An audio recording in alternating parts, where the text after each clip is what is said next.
to start with, I'll just ask our two panelists here to give a brief introduction of what youth engagement means to you. Pass on information and pass on communication about, social livelihood and socio-political development for the youth. And actually, engagement would be us talking to them and them talking back.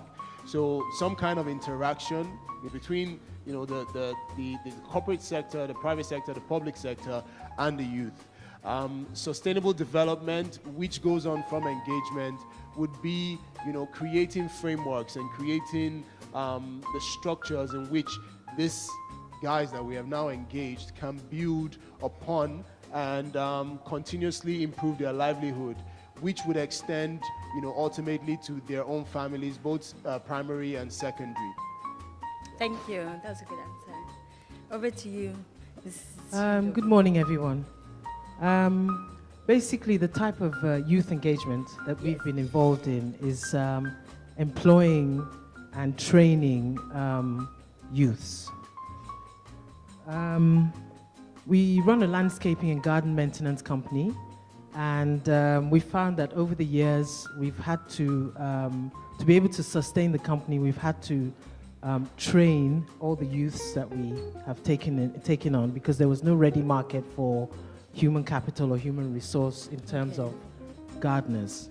Okay, so basically in trying to engage the youths, we've had to train them to a particular level where they can their output of the work that they do has to reach a certain level where our clients are comfortable with the work that they're doing. And to be able to do that, we've had to train them and to engage them in social skills, equip them with entrepreneurial skills, equip them with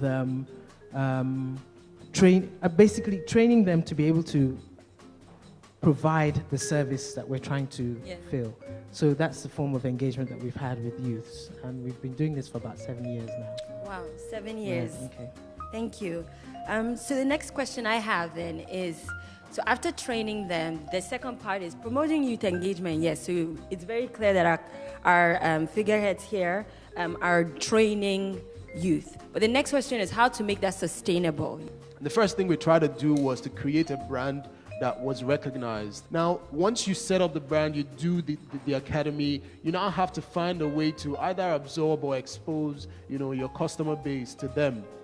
And that's really the next step for us, because I believe in, our model is attract, equip and train, intern, and then deploy.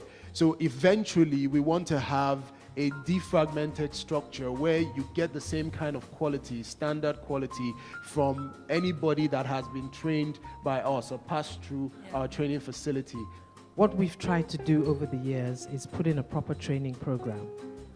So we have like 3 modules, beginners, intermediary, and advanced. And at the end of each module, you get a certificate, or you're certified for what you've done and what you've learned. And we found that we've also helped to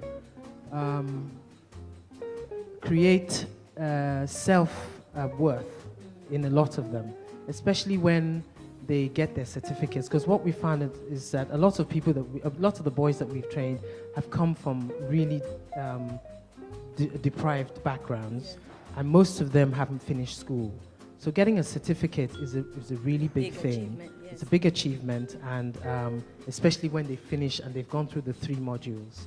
I don't think we should just sit down and continue waiting for people from other countries to help us.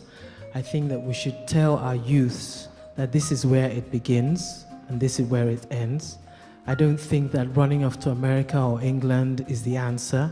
I think that we need to cultivate a habit of helping ourselves and helping our youths to understand that this is where it is. Africa is the future, and we need to have a passion for Africa.